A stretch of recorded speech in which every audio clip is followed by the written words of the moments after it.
Muito boa tarde, está no ar o consultório do Porto Canal. Seja bem-vindo, este é o seu programa de saúde. Hoje vamos falar de fibromialgia, até porque se assinala precisamente hoje o Dia Mundial desta patologia. Sim, já é uma patologia há muitos anos, mas ainda há muita polémica em torno dela e por isso mesmo, ainda bem que a trazemos aqui à primeira parte do nosso programa. Vamos então debater a fibromialgia nesta primeira parte. Passo a apresentar os meus convidados, começando pelas senhoras. Fernanda Neves de Sá é presidente da Associação Portuguesa de Doentes com Fibromialgia. Muito obrigada por estar connosco. Muito bem-vinda também aqui ao Porto Canal. E também o Dr. Manuel Almeida, que é reumatologista. Bem-vindo, Sr. Doutor. Muito obrigado. Sei que é um grande portista também, está aqui na casa dos portistas, agora que o Porto Canal é um canal como clube. Nossa casa. Muito bem-vindo, doutor, também. Obrigado. Vamos então, nesta primeira parte, como lhe disse, falar de fibromialgia. Fica então a saber tudo sobre esta doença, hoje que é então o Dia Mundial da Fibromialgia. Na segunda parte vai poder tirar aqui as suas dúvidas. Hoje a especialidade será a ortopedia, por isso não deixe de participar. 229538525 é o nosso número de telefone. Se preferir, pode colocar a sua questão por escrito e enviá-la para consultório@portocanal.pt. Quero mesmo que participem então nessa segunda parte, onde as questões são colocadas por si. Ortopedia é a especialidade e os contactos estão em permanência no rodapé do nosso programa. Conto então consigo nessa segunda parte e, obviamente, com a sua companhia agora nesta primeira parte. Doutor, vou começar por si para percebermos então, ouvir de um médico, o que é fibromialgia, esta doença que tem gerado tanta e tanta polémica, doutor. Tem sido uma luta. Eu iniciaria esta charla com uma definição melhor da fibromialgia. A fibromialgia é um assunto, um processo já muito antigo e cada vez se fala menos em doença, fibromialgia como doença, mas fibromialgia como um síndrome, ou seja, um conjunto de sintomas que são comuns a multiplicidade de afecções.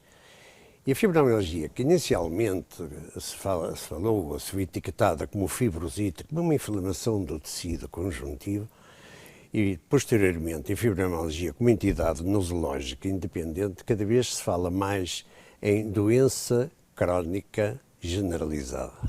Porque aquilo que é comum nestas afecções é a cronização do sofrimento de dor. E este sim, talvez seja a melhor definição, tanto mais que na Associação Americana de Reumatologia definia a fibromialgia como dores generalizadas em ambas as metades do corpo, acima e abaixo do diafragma, conjuntamente com a existência de 18 pontos fibromialgicos, que são pontos gatilho, cuja pressão, uma pressão sensivelmente de 4 kg por centímetro quadrado, despertava uma dor.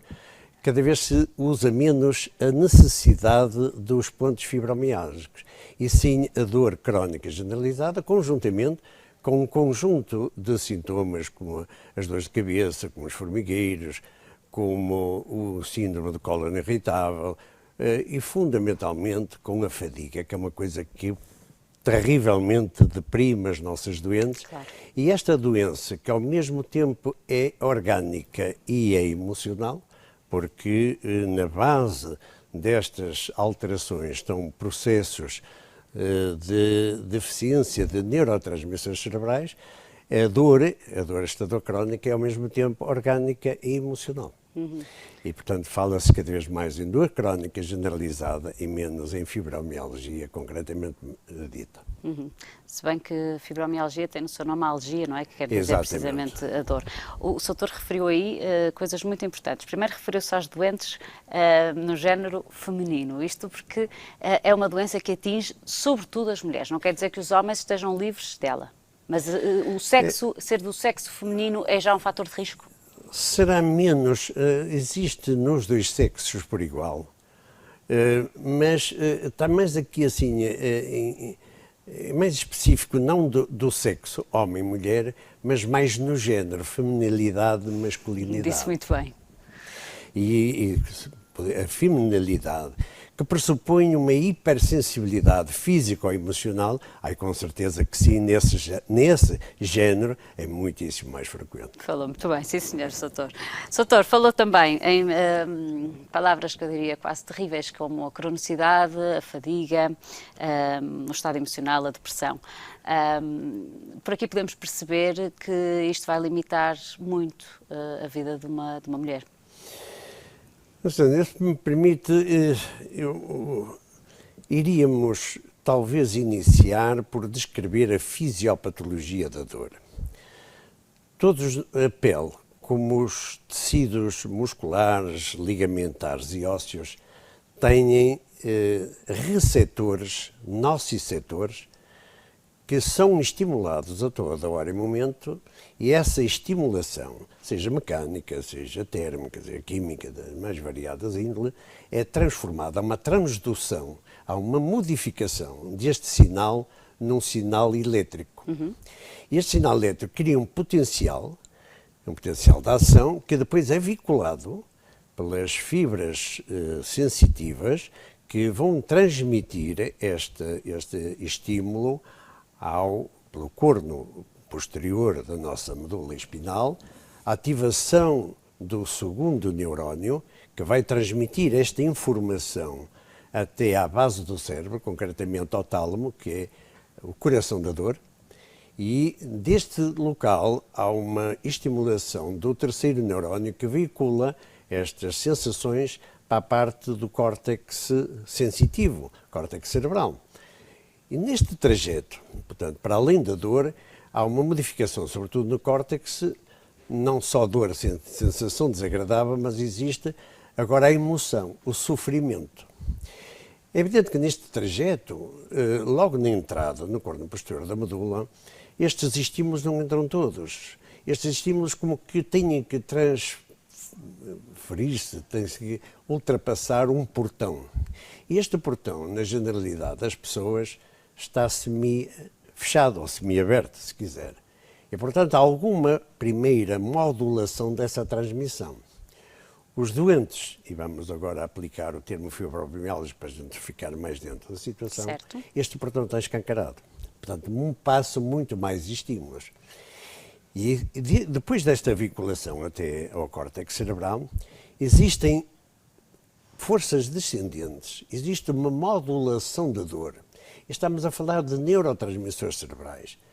Estamos a citar a serotonina, a dopamina, a noradrenalina, a ocitocina, a substância, uma multiplicidade de fatores que estão implicados nessa modulação da dor e, como sabe, estes neuroreceptores, estes neurotransmissores, são implicados na dor, mas também na emoção. Porque a serotonina, a dopamina, a noradrenalina são implicados exatamente na parte emocional. Logo, o conjunto físico-emocional. A dor, que no fibromialgico não se vê, é um grande drama das nossas doenças, não se vê porque nos meios atuais de determinação dos meios auxiliares, da imagiologia, das análises, ainda não se encontrou poder resolutivo suficiente para determinar exatamente esse sofrimento. Isto é um drama que os doentes têm, porque isto vai, esta fadiga, e classicamente e paradigmaticamente, o doente refere que acorda de manhã mais cansado que à noite. Não é cansaço, portanto, resultado de um esforço, é uma fadiga, uma sensação que é extremamente traumatizante e limitativa das suas capacidades. E, portanto, no seu ambiente de trabalho, a sua capacidade de trabalho, a sua capacidade de corresponder àquilo que normalmente é expectável, é exigido e que o doente procuraria fazer, não é conseguido, claro. E daí a frustração do próprio doente, porque acaba por ter repercussão não só no ambiente e nos seus colegas, mas inclusive a nível familiar. Claro. E, portanto, a incompreensão gera uma animosidade, porque é uma dor que não se vê e a pessoa não corresponde àquilo que a outra pessoa, que julga os outros por si, Então, não tem um desempenho aquilo que seria desejável e expectável. É verdade. Na pesquisa que eu fiz, todos os doentes, os testemunhos que eu li, disseram que o mais difícil nesta patologia é a incompreensão dos outros. Vou passar a palavra à Fernanda, que para além de presidente da associação, é também fibromiálgica e por isso vamos começar por aí. Conte-nos como é que aconteceu consigo em tempos em que tudo era bastante diferente. Imagino que tenha sido muito mais difícil, se ainda agora o é, imagino que há uns anos atrás seria muito mais pesado. Sim, há mais de 20 anos, embora eu esteja convencida, e se me permite como Presidente da PDF, aquilo que eu vou dizer, vou ler uma cartilha que corresponde praticamente a todos os doentes, aos milhares de doentes com quem eu já partilhei a minha própria experiência e eles comigo. Porque é uma cartilha que se lê a nível mundial, não é só do nosso país. Como é que é uma doença inventada se as palavras, as frases são rigorosamente as mesmas. Certo. E há algumas frases que são comuns. Disse-o eu, digo agora e ouço há muitos anos, milhares de doentes que nos têm procurado. Estou convencida que sou fibromialgica desde criança, porque tive sintomas, fui à médica diversas vezes, dores no pulso, muito cansaço. Eu não brincava como as outras crianças, cansava-me logo. Falta de memória.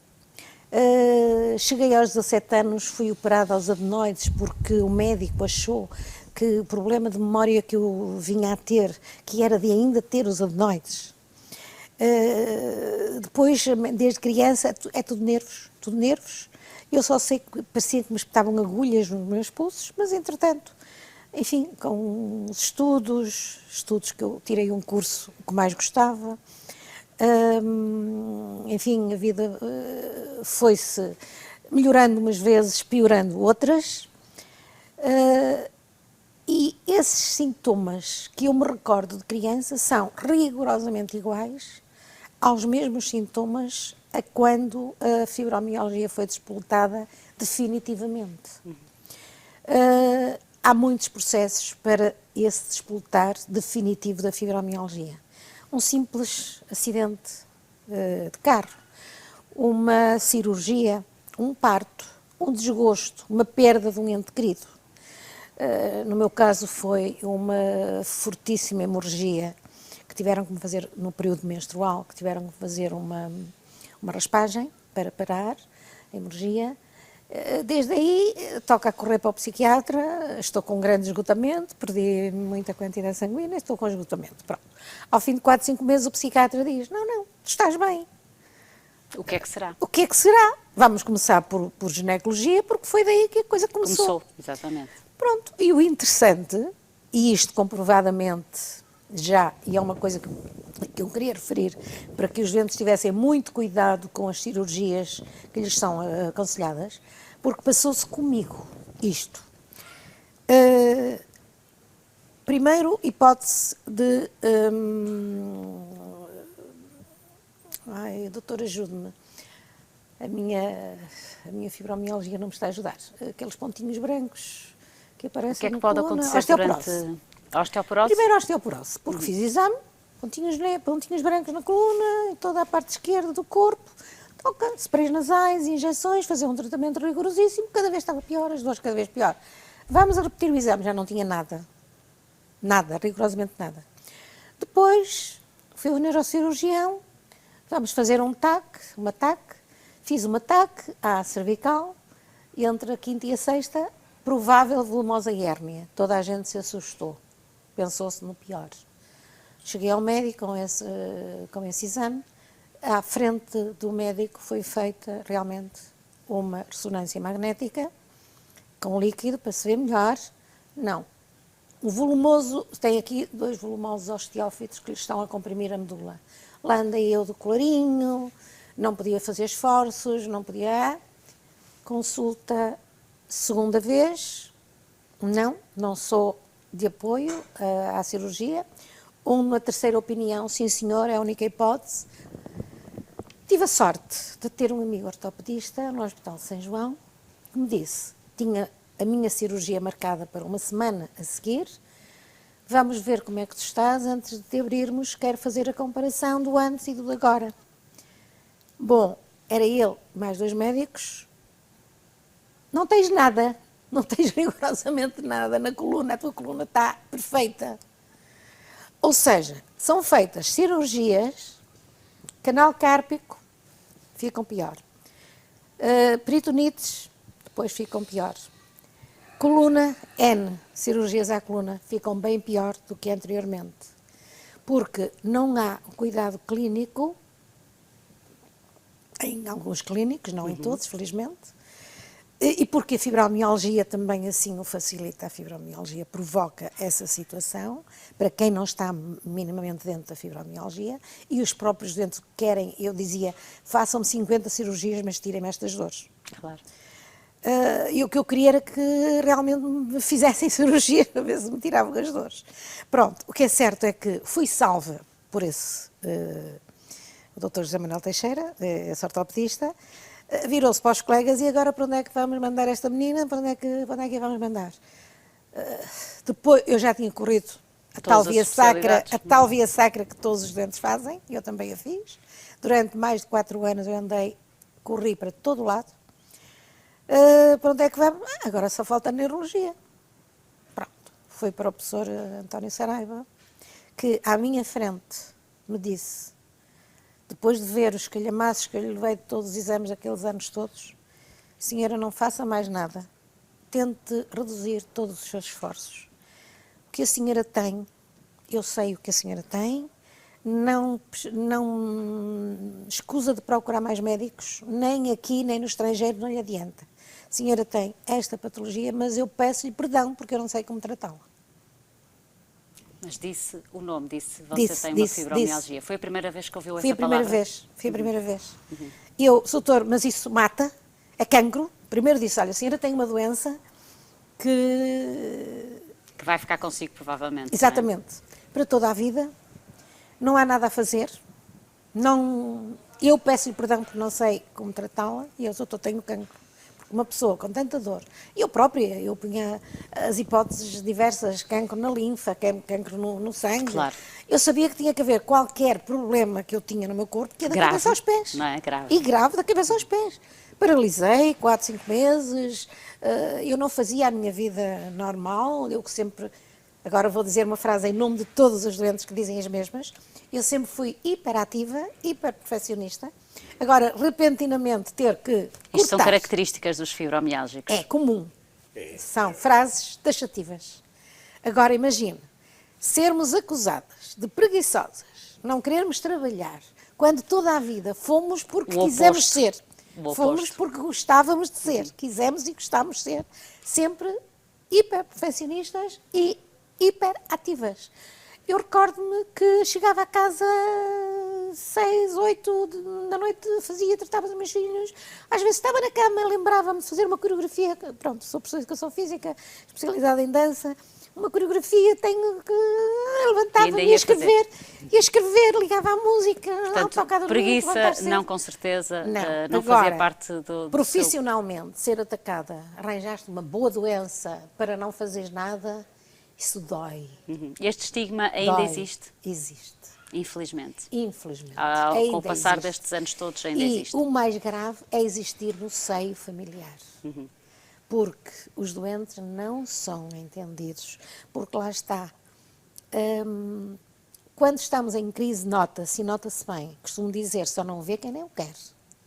Porque nós em crise não conseguimos sequer, às vezes ficamos roucas. Eu, por exemplo, de manhã tinha a voz muito mais velada do que tenho agora, porque já fui a casa, repousei um bocadinho, pronto, já melhorou.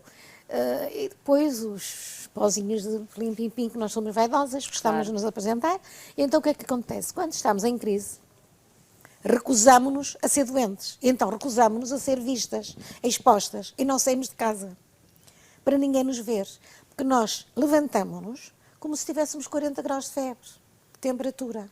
Só que o termómetro não acusa. Mas a sensação do doente é que está a arder em febre. Sim, exatamente. Só que depois parece que as provas que precisam não estão lá. O termómetro não. Aliás, um doente fibromiálgico, E chamamos a atenção, nós na associação, para isso. Não quer dizer que sejam todos, mas a grande maioria Sim. não faz temperatura acima de 37,5.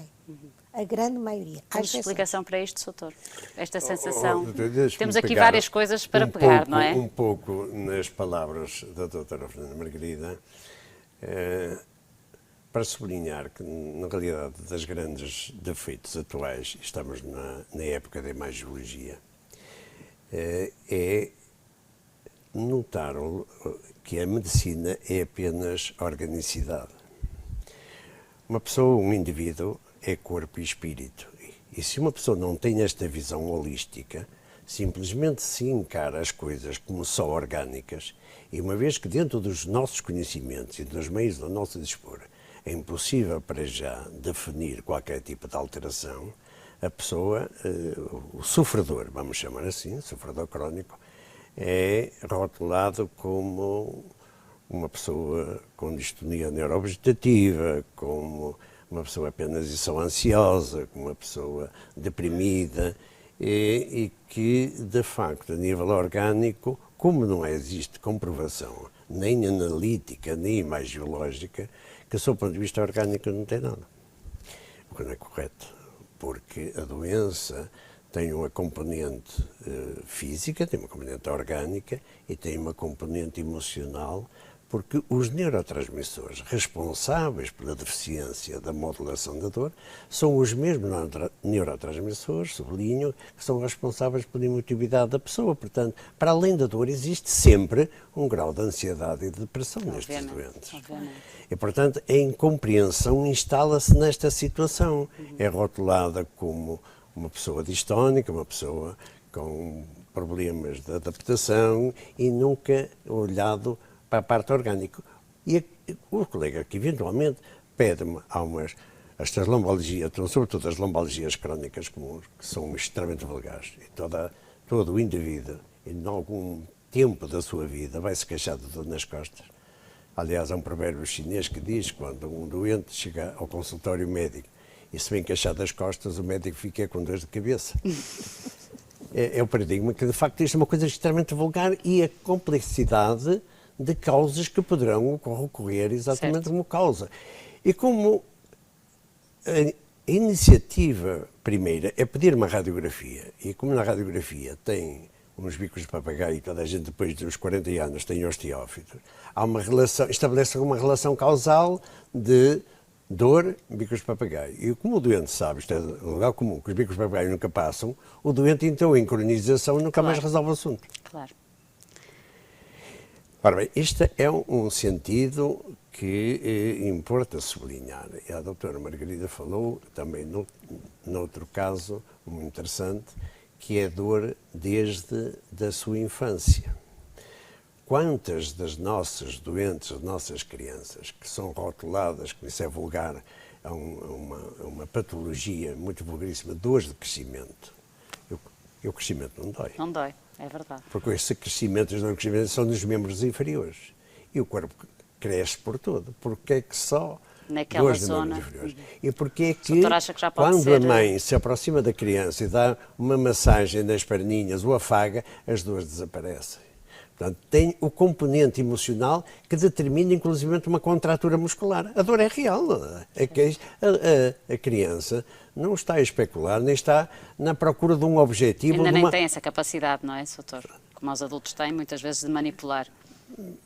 Doutor, outro ponto que eu gostaria de frisar, sobretudo a incapacidade, porque, como sabem, existem duas classificações internacionais, a classificação internacional da doença e a classificação internacional de incapacidade. Esta incapacidade é exatamente a repercussão que todos estes problemas têm nos vários sistemas do nosso corpo, de uma forma aguda ou crónica, e, portanto, a incapacidade da pessoa também de corresponder como seria expectável e como a pessoa procuraria e desejaria fazer.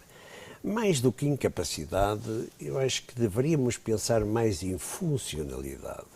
Isto, de facto, é um assunto que é bem tratado pelos nossos psicólogos clínicos e percebem bem exatamente a situação, porque a funcionalidade é diferente da incapacidade. Porque a incapacidade, as nossas tabelas e a Tabela Nacional de Incapacidade, que é um bocadinho decalcada pelas tabelas das companhias de seguro, é aquilo que é mensurável em termos de limitação do movimento, da amputação, e a funcionalidade tem a ver com a função e com a capacidade da pessoa realizar determinadas tarefas. Será muito mais, e esta tabela nacional de funcionalidade, desde 2004, já está consignada pela nossa, e aceita pela nossa Direção-Geral de Saúde. Doutor, outro ponto que me parece muito importante, estamos a ficar sem tempo, isto parece que ainda nem a meio vai, foi a questão de chegar a um diagnóstico. Isto é muito angustiante. No caso da nossa convidada foram mais ou menos 4 anos. De facto, ainda é muito difícil diagnosticar esta doença, quase que é por irmos pondo outras doenças de exclusão de partes, o diagnóstico faz por exclusão, sempre. Mas é difícil. Porque existem várias afecções que podem, de alguma maneira, ter alguns sintomas sobreponíveis exatamente a isto. Já falámos nos problemas emocionais, da depressão e da ansiedade do cura, mas, por exemplo, o funcionamento da tiroide, portanto, situações de hipotireoidismo fruste, podem ser perfeitamente decalcáveis numa sintomatologia deste género. E, portanto, ab início é preciso eliminar esse tipo de situação, pedir exatamente as análises, sobretudo a hormona estimulante da tiroide e a hormona tiroide funcionante, para avaliar se existem algumas alterações. Alterações a nível ionograma, através de alterações do potássio, a baixa do potássio, a baixa do magnésio, que poderão dar queimbras musculares, da contraturas, falta de força, que dá todo um conjunto de exames. Mesmo no início de uma artrite reumatoide, portanto, pode mascarar ou ser mascarada ou pode ser interpretada. Portanto, temos que tirar um conjunto de análises não identificadoras, não identificativas da fibromialgia, digamos assim, mas para eliminar outras causas. O diagnóstico da fibromialgia faz-se por exclusão. Por exclusão de partes. E temos, de facto, que fazer este trajeto, andar a saltar quase de especialidade em especialidade, porque é também uma dificuldade para os doentes. E ainda não falamos do lado dos doentes, que eu gostaria de falar, até porque a Associação protege precisamente estes doentes e estes direitos. É, de facto, preciso o próprio doente andar à procura pelas várias... O médico tem que ouvir o doente. Os médicos estão preparados para...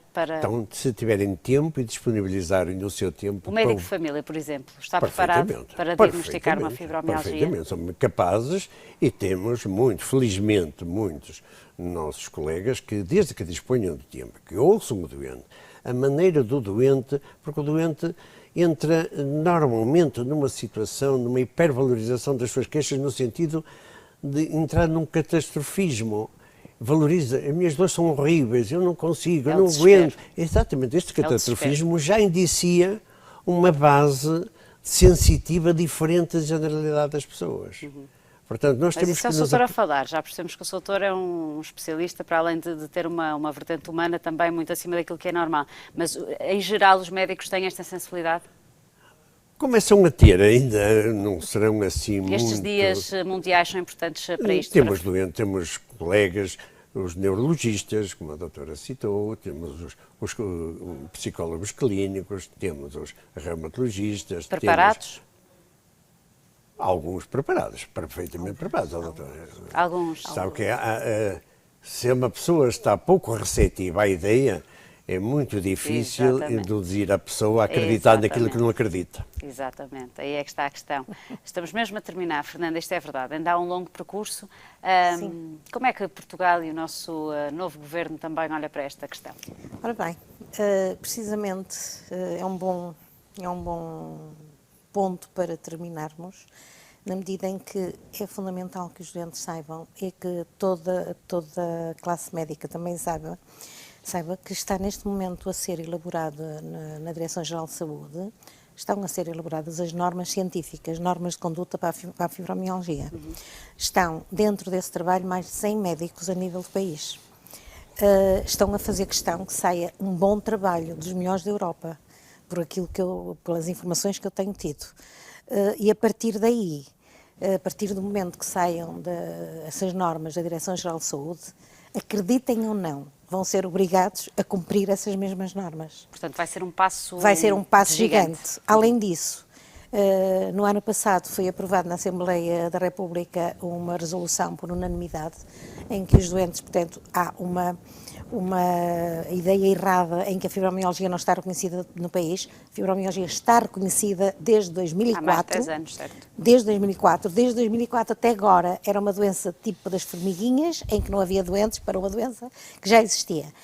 No ano passado foram aprovados os doentes como crónicos incapacitantes, saiu no Diário da República, só que lamentavelmente o governo anterior não teve coragem política, vamos dizer, para que fizesse sair o decreto-lei correspondente. Neste momento já não houve, está a haver boa vontade, temos sentido boa vontade. Por parte do novo governo? O Partido Comunista, por parte deste governo, o Partido Comunista apresentou uma nova resolução. Neste momento, estamos a dizer, ainda bem, que não foi o outro aprovado, que o decreto-lei não saiu, porque este projeto de resolução está muito melhor elaborado que o anterior.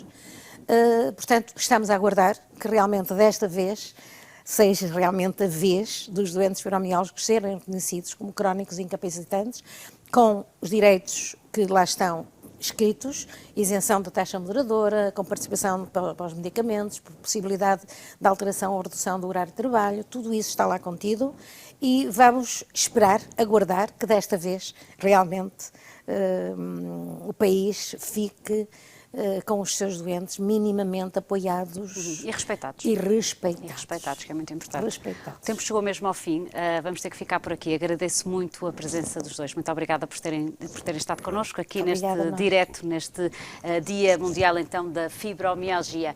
Vamos para um curto intervalo, daqui a pouco a especialidade será ortopedia, conto com a sua participação. Até já. Desculpa, saiu uma coragem política séria.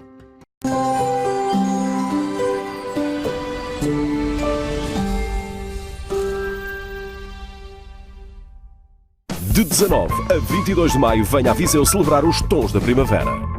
Festival de Street Art, Street Food, concerto Best Youth e provas de vinhos e sabores. Saiba mais em vindimasviseu.pt.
Festival Literatura em Viagem, de 13 a 15 de maio, na Biblioteca Municipal Flor Bela Espanca. Exposições, conferências, Feira do Livro. Levezinho para os mais pequenos. Entrada livre. Uma iniciativa da Câmara Municipal de Matosinhos.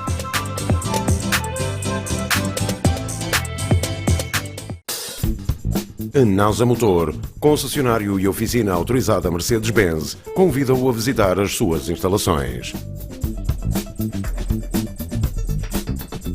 Descubra as mais recentes estrelas Mercedes-Benz e comprove o nosso serviço de após-venda de qualidade.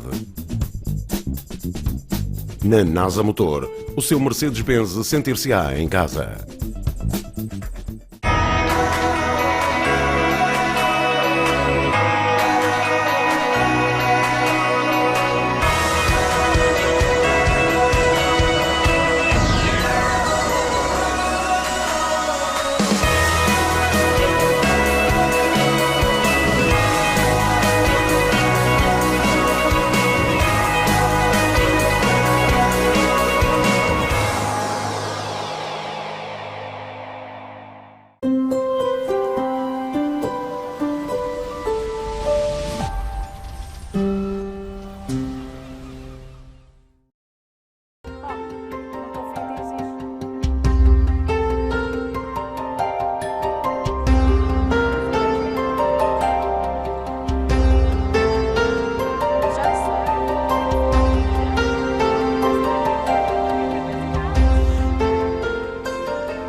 Parte deste consultório de quinta-feira, seja novamente bem-vindo. Já sabe que esta é a altura então em que pode participar aqui em direto, colocar aqui as suas dúvidas. Hoje a especialidade é ortopedia. Tenho comigo o professor Dr. João Torres. Bem-vindo, Sr. Professor. Como está? Bem disposto?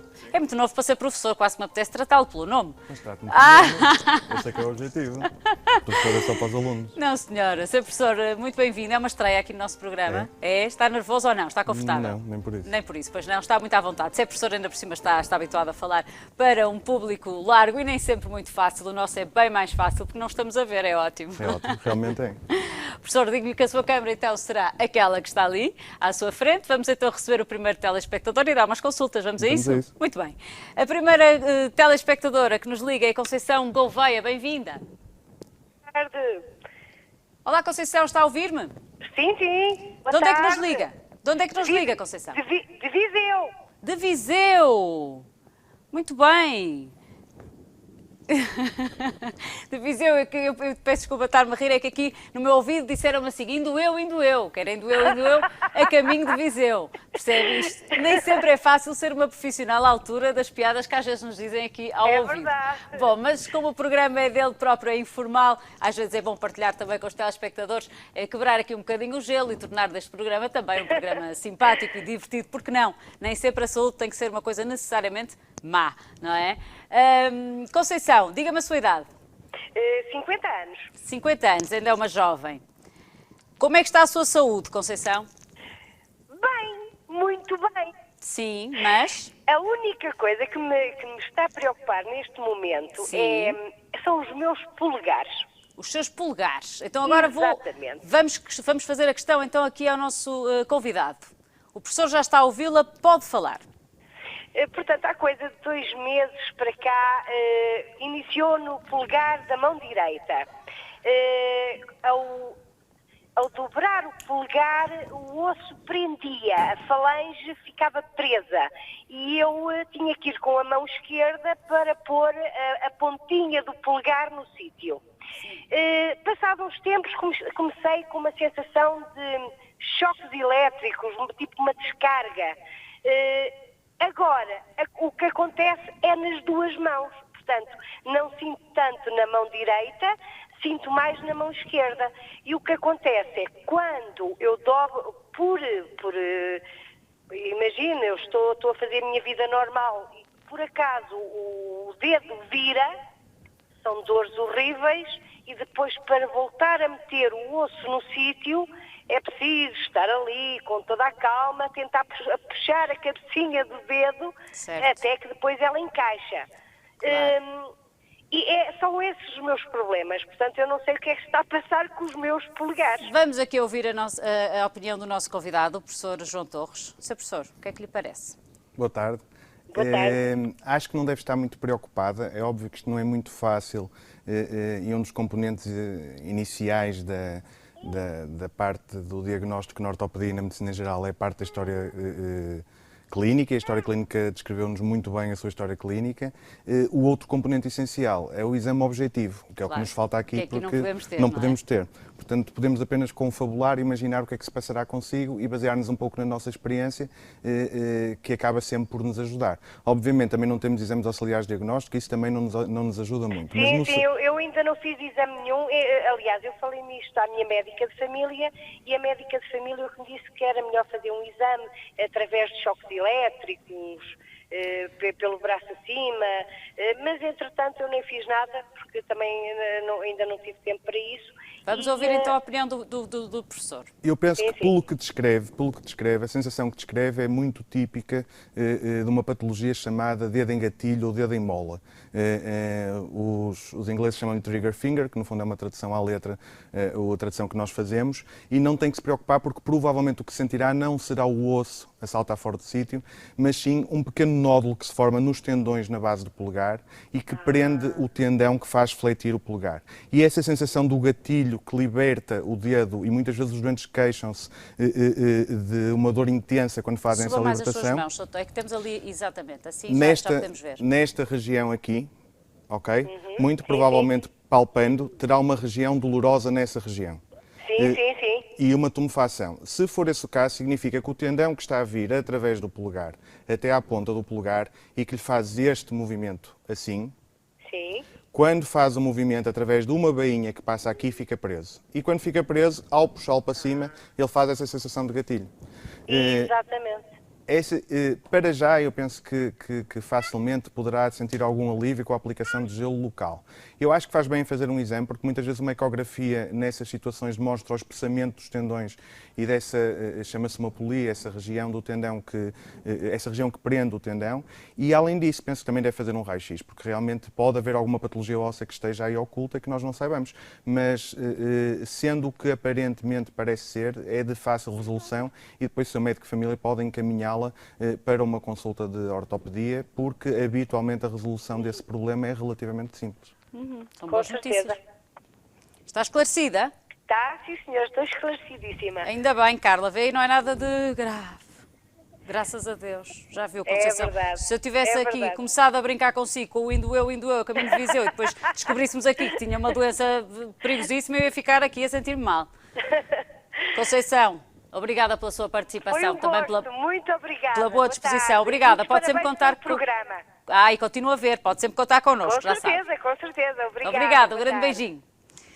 Vamos, professor, vamos agora dar também aqui voz a quem nos escreve através do nosso e-mail consultório@portocanal.pt. Já sabe que esta também é uma forma de participar no nosso programa. A Carla Almeida, de 40 anos, escreve-nos de Aveiro e diz-nos: tenho excesso de peso e sofro de dores nos joelhos e nos pés. Para perder peso, decidi começar a correr ao ar livre, mas as minhas dores nos joelhos não me permitem correr durante muito tempo, pois tenho sempre que fazer muitas paragens. Para além disso, com o calor, os meus pés incham, o que me provoca grande desconforto. Gostaria de ouvir a opinião sobre o que posso fazer para contornar esta situação.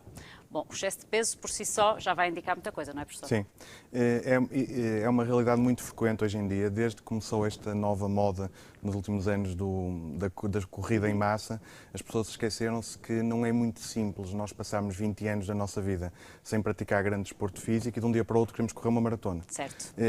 E, portanto, é fácil com a tentação de ganhar forma e de perder peso, muitas vezes exagerarmos em termos de treino. O ideal para perder peso, e não é essa obviamente a nossa especialidade, eu estou aqui a falar em termos osteoarticulares, não é realmente correr nem exercícios com grande impacto. O que nós aconselhamos muitas vezes quando as pessoas estão numa tentativa de perder peso, para não danificarem as articulações, é realizarem... Que é o que está a acontecer aqui, E que é o que está a acontecer aqui. nos joelhos. Nos joelhos e provavelmente Por causa nos do pés, peso. por causa do peso em excesso. Eu costumo comparar com os meus doentes, muitas vezes o nosso corpo é um automóvel e, portanto, se nós decidirmos fazer muitos quilómetros numa estrada com buracos, com a mala cheia, obviamente as nossas articulações, as nossas suspensões e os nossos pneus vão ficar danificados muito mais depressa do que se fizermos numa boa estrada e se tivermos a mala com pouco peso. Claro. E, portanto, é um pouco, a ideia é exatamente essa, não correr, fazer longas caminhadas, para termos pouco impacto nas articulações e utilizarmos calçado adequado, e com adequado quer dizer pura e simplesmente com amortecimento adequado. Não é preciso ser nenhuma sapatilha de uma marca especial, nem nenhuma forma especial. É que Tem tenha que ter um bom amortecimento. amortecimento. E a ideia não é tentar correr 10 minutos, um quarto de hora. A ideia é tentar andar a pé 40 minutos.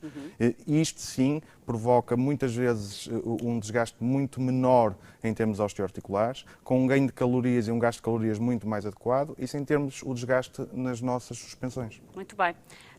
Carla, ficou aqui então a opinião do nosso convidado e espero que consiga de facto perder peso, porque o excesso de peso está ligado, professor, a muitíssimas e cada vez mais patologias graves. Portanto, sim, é urgente que a população portuguesa comece a pôr na cabeça que a obesidade está nas nossas mãos combatê-la. Vamos seguir em frente, vamos receber mais uma telespectadora. Vou pedir para me relembrarem o nome, eu sei que é Laurentina, só não sei o segundo nome. É Laurentina de Jesus, bem-vinda. Laurentina. Ela está aqui. Onde está a Laurentina? Laurentina. Laurentina de Jesus, está a ouvir-me ou não? Pronto, vamos passar à próxima telespectadora, a Carla Souza de Lousada. Bem-vinda. Olá, boa tarde. A Carla já está aqui. Bem-vinda. Olá, boa tarde. Que idade tem, Carla? 38. 38? Sim. Muito bem. O que é que faz, Carla? Eu sou operária de Fabril. Diga operária Fabril. Muito Sim. bem. Quer-nos contar então o seu problema? É o seguinte, eu há tempos fui diagnosticada que tenho um elo a mais na lombar. Sim. Tenho 6 vértebras em vez de 5. E então também me foi diagnosticado, mas sem nenhum tipo de exame, só apalpamento e isso, com fibromialgia. E tenho reumatismo agudo inflamatório, crónico. E eu ultimamente ando com muitas dores, sinto dores no corpo todo. Isso é um bocado, eu estou de baixa desde dezembro, e ultimamente tenho-me sentido muito cansada, eu sei que tenho peso a mais, peso 82 quilos, tenho 1,68 m, mas mesmo assim não consigo arranjar solução para mim, porque todas as vezes que vou ao médico ele diz que é para sofrer, que é crónico, é para sofrer. Mas eu estou num impasse, porque queria saber se há solução ou não, porque estou a perder de trabalhar e tenho medo, claro, de ir a uma junta médica e ter que ir trabalhar sem conseguir. Professor, temos aqui um caso difícil. Sim, e que estaria muito bem enquadrado na primeira parte do programa e não nesta. É verdade. Porque estamos a falar de um caso claramente não de patologia osteoarticular ortopédica tout-court, da que nós tratamos habitualmente, mas sim que entrará no quadro do que tiveram a discutir e que infelizmente eu não consegui ouvir com atenção. Não sei se a Carla esteve a ouvir o programa sobre a fibromialgia. Identificou-se com alguma da informação que foi dada? Sim, o cansaço, as dores nos joelhos, na cervical, nos braços, o formigueiro nas pernas, nas mãos. Professor, podemos estar perante um quadro? Eu penso que, não sendo esta a nossa área de intervenção principal, o que eu aconselho esta doente a fazer, este ouvinte, é claramente contactar um reumatologista que pense que vai tirar grandes benefícios disso. E acho que não a posso ajudar, nem se calhar a nossa especialidade a pode ajudar tanto como gostaríamos, porque não é realmente um tipo de patologia que nós tratemos com regularidade. Obviamente. Pois, eu já tenho andado em ortopedista, já gastei dinheiro. Lá está. Mas ninguém me consegue resolver a situação a 100%. Carla, siga o conselho do professor e de facto procure um reumatologista. O senhor doutor que esteve aqui na primeira parte, o doutor Manuel Almeida, é um belíssimo exemplo de alguém que está completamente por dentro do que é a fibromialgia. Mas como ele haverá obviamente outros, mas procure ajuda dentro dessa especialidade, que é a especialidade indicada para este tipo de situações, e espero que melhore, obviamente. E as melhoras. Tá, obrigada. Está bem, Carla, muito obrigada pela sua participação e boa sorte. Boa tarde, obrigada. Agora sim parece que temos a Laurentina de Jesus já em linha. Bem-vinda, Laurentina. Boa tarde para si e para o senhor doutor. Olá, Laurentina, onde é que tinha ido? Conte-me lá. Olha, desliguei o telefone. Desligou? Ligou para cá para falar connosco. Como a coisa e desliguei, pensava que depois entrassem em direto e desliguei, desculpe lá. Ah, já estávamos em direto aqui à sua espera. Muito bem, bem-vinda. sim. Que idade tem, Laurentina? Olha, eu tenho 66 anos Sim, e agradecia fazer uma pergunta ao Sr. Doutor, porque eu também tenho um pouco de peso a mais. Sim. E era só fazer-lhe, dói-me a parte aqui do joelho, até quando me levanto ou quando estou deitada na cama e que puxo a perna e tenho esta dor aqui. Mas é da parte do joelho, da parte de dentro. Na parte de dentro. Sim. E depois tenho ido fazer caminhada e aquilo vai-me amainando. Eu queria, porque eu tenho que ir fazer um exame ao joelho, tenho que ir ao meu médico para me fazer um exame e agradecia só perguntar ao Sr. Doutor se eu podia fazer a caminhada que faço ou se, enquanto não souber, não faço a caminhada. professor. Muito bem. Acho que é um excelente exemplo estar a fazer tudo corretamente. Eu penso que identificou um problema e quer resolvê-lo. Provavelmente terá um bocadinho de excesso de peso, quer manter-se mais saudável, quer fazer caminhadas, nós fomos feitos para caminhar. O ser humano não foi feito nem para correr. Nós fomos feitos para fazer longos percursos a pé. Inicialmente éramos nómadas. Só atualmente é que estamos habituados a passar muitas horas sentados. Portanto, o nosso corpo foi desenhado para passar várias horas do dia a caminhar em busca de alimentos.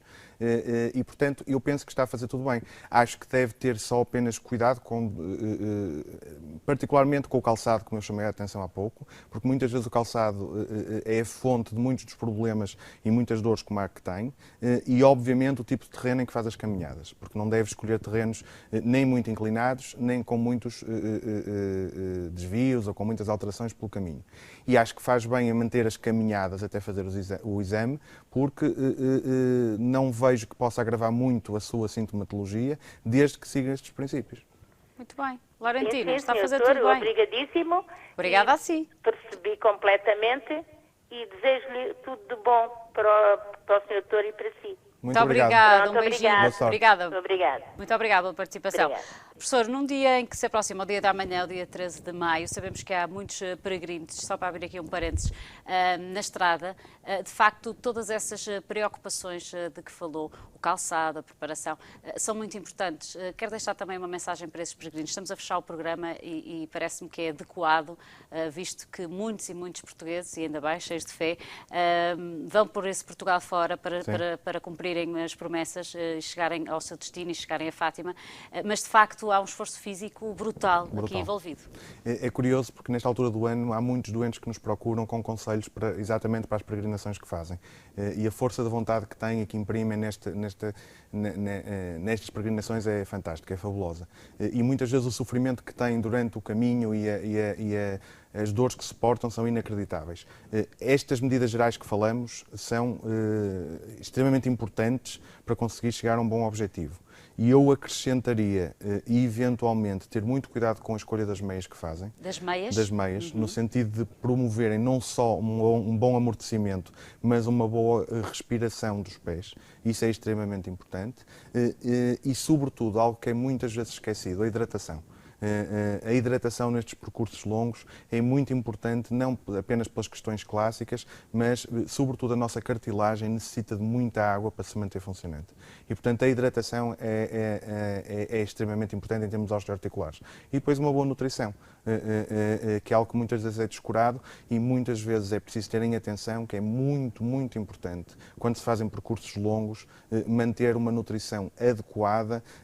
Muitas vezes uma simples banana de 2 em 2 horas ou de 3 em 3 horas é o suficiente para aumentar os níveis de potássio, os níveis de magnésio e até a energia que muitas vezes falta. Portanto, esses seriam os 3 conselhos que eu daria. E descanso? E descanso. Porque descanso e, sobretudo, o descanso ativo. O descanso com alongamentos musculares é extremamente importante, porque muitas vezes as pessoas pensam que o que nós vemos muitas vezes os atletas a fazer quando terminam uma maratona e a pararem de repente, é extremamente deletério para quem faz exercício e é um comum dos mortais. Isto não faz bem aos nossos músculos e, portanto, devemos fazer descanso progressivo, parar progressivamente e permitir alongar os músculos que foram trabalhados até ao seu limite.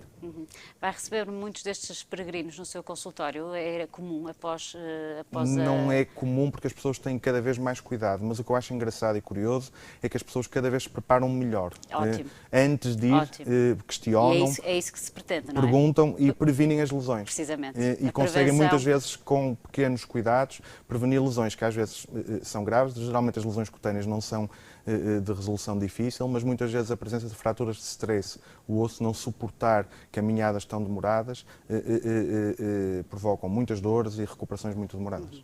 Professor Dr. João Torres, muito obrigada pela sua presença aqui no consultório, foi muito bom tê-lo connosco, foi muito bom também tê-lo desse lado a acompanhar mais um programa e a participar, obviamente. Amanhã estou de regresso a partir das 4 da tarde e conto sempre consigo desse lado. Até lá.